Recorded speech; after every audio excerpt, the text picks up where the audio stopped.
माया सरोवर part 12। मेरी कहानियों को लाइक कीजिए, शेयर कीजिए और सब्सक्राइब कीजिए। जलाग्रह अचानक पानी में डूब गया और पानी के तल में तेजी के साथ आगे बढ़ने लगा, जिससे जयशील और सिद्धसाधक को पानी पर तैरने का बिल्कुल मौका न मिला। दोनों ने सोचा कि जल के भीतर ही उनकी मृत्यु होगी। सिद्धसाधक ने अपनी मौत की आशंका करके अपने आराध्य का स्मरण कर जोर से पुकारा, जय महाकाल। यह पुकार जयशील को स्पष्ट सुनाई दी। उसे अपने आगे बैठा मकरकेतु भी दिखाई दे रहा था। इसका मतलब है कि पानी के भीतर वह साफ देख पा रहा है, ध्वनियों को सुन पा रहा है। यह कैसा आश्चर्य है। जयशील ने पागल की भांति झट से मकरकेतु का कंधा पकड़कर झकझोरते हुए कहा, अरे दुष्ट, हमें पानी में डुबोकर मार डालना चाहते हो? ये बातें सुन मकरकेतु जोर से हंस पड़ा। फिर कहा, जयशील, तुम्हारा मतिभ्रमण तो नहीं हो गया?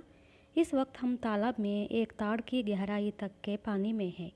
क्या साधारण आदमी इतने गहरे जल में सांस ले सकता है, बोल या देख सकता है? हाँ जयशील, यह सब महाकाल की कृपा है।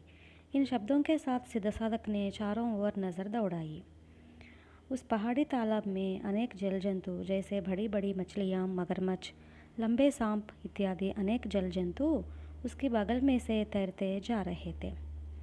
मकरकेतु ने जयशील और सिद्धसाधक को पूछा, क्या सोच रहे हो?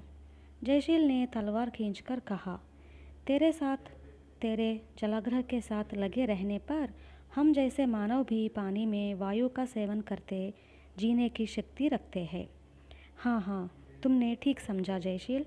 तो फिर तुमने म्यान से तलवार क्यों खींचा?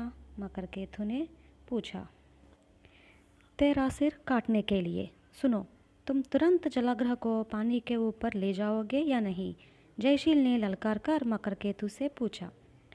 मकरकेतु ने हंसते हुए शूल की नोक को चुभने से अपने हाथ से हटा दिया और कहा, मैं किसी भी हालत में जलाग्रह को पानी के ऊपर ले जाकर तुम लोगों का बंदी न बनूंगा। अगर तुम लोग मेरा सर काटोगे तो तुम लोग जल में जीने की शक्ति से वंचित हो जाओगे। 40-50 फुट की गहराई में अब हम लोग हैं। इतनी गहराई में से तुम लोग प्राणों के साथ जल के ऊपर तैरना असंभव है। मकरकेतु और सिद्धसाधक यह सोचकर डर गए कि वे दोनों उस वक्त मकरकेतु के बंदी है, लेकिन वे कुछ नहीं कर सकते थे।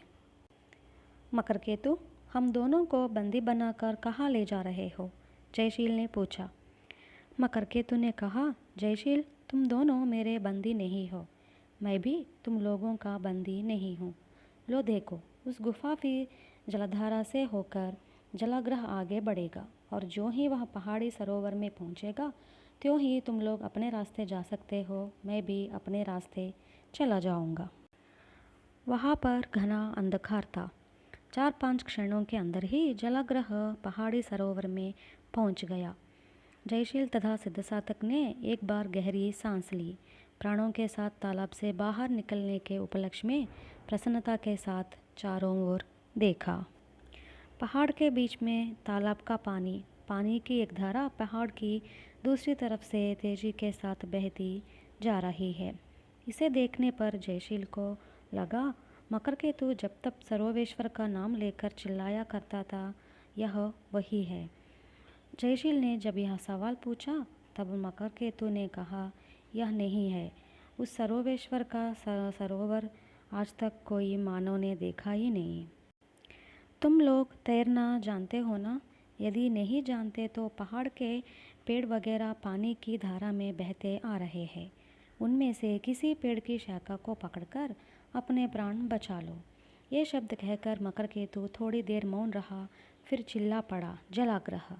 जयशील ने होने वाले खतरे को भांपकर सिद्धसाधक को सावधान किया। हाथी के जल में डूबते देख दोनों झट से उछल पड़े और तैरते जाकर पानी में बहने वाले एक वृक्ष को दोनों ने पकड़ लिया। पेड़ की शाखाओं के दूसरी तरफ अगले पैरों से टूटी शाखाओं को कसकने वाला एक भाग उन्हें दिखाई दिया। सिद्धसाधक ने कहा, जयशील, यह ध्वनि सुन रहे हो ना? यह धारा कहीं निकट की गहराई में जलप्रपात की भांति गिरती लगती है। जयशील भय एवं संभ्रमपूर्ण स्वर में बोला, सिद्ध साधक, हम जलप्रपात की धारा में फंसकर इतनी ऊंचाई से किसी गहराई में गिरने जा रहे हैं। सिद्ध साधक भय विह्वल हो बोला, अगर हम नीचे गिरकर चूर चूर होने के पहले ही इस पेड़ को छोड़ दे तो? पेड़ के सहारे हमारे प्राण बचने का मौका है, उसे मत छोड़ो, जयशील ने समझाया। उसी समय भाग गरज कर सिद्ध साधक पर आक्रमण करने को हुआ। तब तक धारा का वेग तीव्र हो गया। पेड़ जोर से आवाज़ के साथ जलप्रपात में फंस गया और लगभग 200 फुट ऊंचाई से धारा के साथ नीचे के प्रवाह में गिर पड़ा। जलप्रपात जहाँ नीचे गिरता था वहाँ पर छोटी बड़ी अनेक शिलाएं थीं। पेड़ का मध्य भाग एक बड़ी शिला पर गिरकर 2 भागों में टूट गया। एक भाग पर जयशील था और दूसरे पर सिद्ध साधक तथा बाघ थे। थोड़ी देर बाद जयशील ने आंखें खोलकर देखा, वह जल के किनारे पर था। कुछ समय बाद उसे होश आया। सोचने लगा, मैं तो भाग्यवान हूँ, इतनी बड़ी ऊंचाई से गिरकर बच रहा और मेरे हाथ पैर भी टूटे नहीं। यूँ सोचते जयशील उठ खड़ा हुआ। हाथ पैरों में छुए छोटे मोटे गांवों की ओर एक बार दृष्टि डाली। म्यान में स्थित अपनी तलवार को उसने संभाला। तभी उसे अचानक सिद्ध साधक की याद आ गई। वह तेजी के साथ धारा की ओर बढ़ा। उसने सिद्ध साधक के लिए इधर उधर ढूंढा, पर उसे कहीं दिखाई नहीं दिया। बेचारा सिद्ध साधक अभाग है, जलप्रपात में से नीचे गिरते किसी शिला से टकराकर मर गया होगा। उसकी लाश नदी के प्रवाह के साथ बह गई होगी, जयशील ने अपने मन में सोचा। इसके दूसरे ही क्षण वह उठ खड़ा हुआ। नदी के तट पर फैली झाड़ झाकड़ाओं के बीच अपना रास्ता बनाते हुए थोड़ी दूर आगे बढ़ा ही था कि अचानक उसे भाग का गर्जन सुनाई दिया। उसी समय उसे अपने साथ जलप्रपात में फंसे भाग की याद ताज़ा हो उठी। जयशील ने छट से म्यान में से तलवार निकाली और उस ध्वनि की दिशा में कदम बढ़ाए।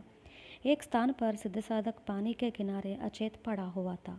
शिलाओं पर गिरने से अपने दोनों पिछली टांगों को तुड़वाया हुआ भाग गरजते आगे की टांगों के सहारे रेंगते साधक की ओर बढ़ा रहा था। कहानी और है। मेरे चैनल को सब्सक्राइब कीजिए।